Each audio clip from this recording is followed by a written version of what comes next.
What's going on today, guys? It's XO. I wanted to make this video about one of my big passions, SHTF, or prepping.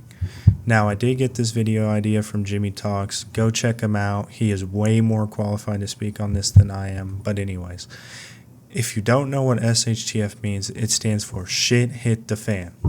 It's usually associated with doomsday scenarios, warfare, or general societal collapse.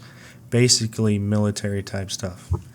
I believe every person should be prepared for themselves and for those they love to be able to make a stand.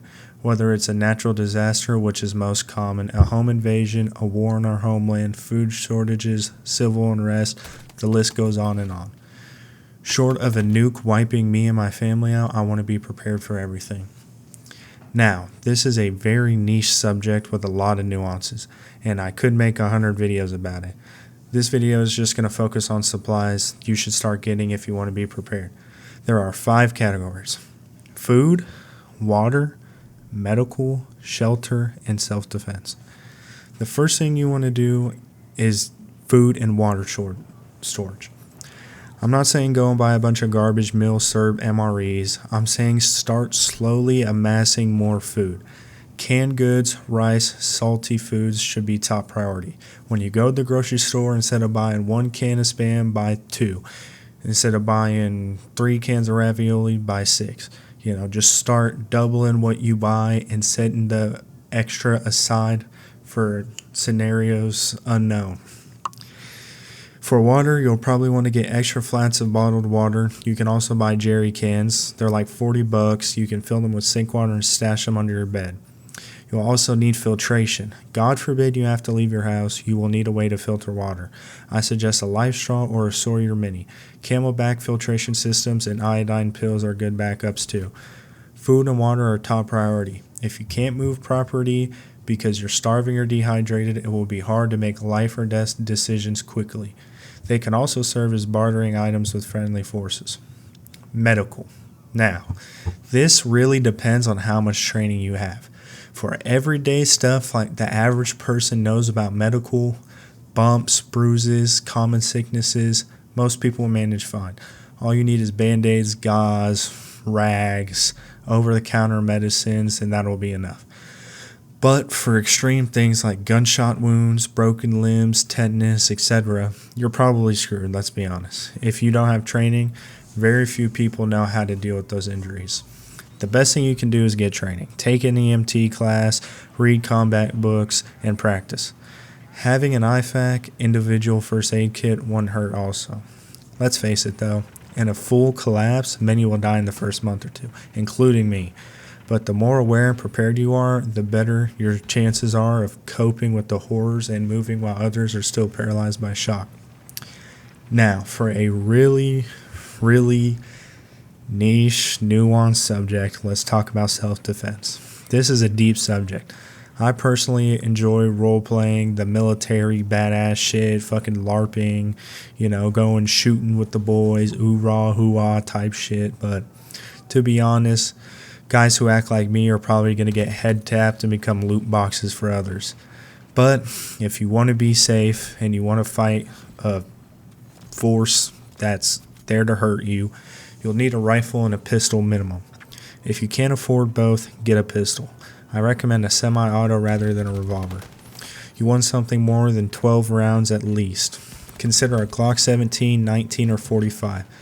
Hellcats are great too. So, some Rugers and Smith & Wessons are also solid options. You should have at least 2 to 3 magazines and get training with said pistol. For the love of Christ, use your damn gun. Go to the range, put lead down range, dry fire at home, and do whatever it takes to be fast and accurate. Slow is smooth, smooth is fast, fast is deadly. And also make sure your pistol is chambered in a common caliber like 9mm or 45 ACP. 9mm will be the most common and easiest to find. For a rifle, you should get AR-15 and 5.56. If you live in America, 9mm and 5.56 are going to be everywhere like hotcakes. And honestly, you can't really get a gun anywhere else besides America. So, that kind of sucks. If you're not in America, go buy a bow or something. Go get a big-ass knife or like some sort of sling. I don't really know what to tell you.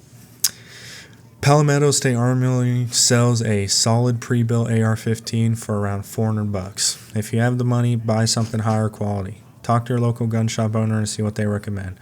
You can also build 80% lowers, but that's a whole science, and if you're watching this video, you probably don't know how to do that yet. You also need 5 to 7 magazines and a stockpile of ammo. If you can, get a chest rig. Go on Amazon, look up micro chest rig, $40. You'll get little 3 mag slots and a big pouch to put whatever the fuck you want to put in there. Also, getting a tourniquet for gunshots, if you can, until you get to a doctor, those would be good too. I suggest getting a TAPS rig for a chest rig. You can look up Army or Marine Corps Military Surplus TAPS rig, TAPS. It comes with like 7 mag slots. You can attach stuff to it. You will have to get magazine inserts for 5.56 because they move around, but it's a really solid chest rig. But, you know, it's up to you. Again, use your damn weapon. Don't let it collect dust. Now, arguably, for the most important part, community. Lone wolves aren't likely to make it for the most part, and you are not the exception. Go find a group of like-minded people. Join a boxing gym or some form of martial arts. Go to church and talk to people. Meet folks at the range. Camp out with your buddies. If you have people around you who you can trust with your life, you are ahead of 99.9999% of people. I'm not trying to fearmonger. God willing, nothing will ever happen, and this will be just a cringe LARPing hobby. But if anything does happen, people have the power to rebuild this nation into what it could be or what it used to be. Stay close to God, keep your family safe, and be courageous. If you got advice, let me know. America first, and God bless.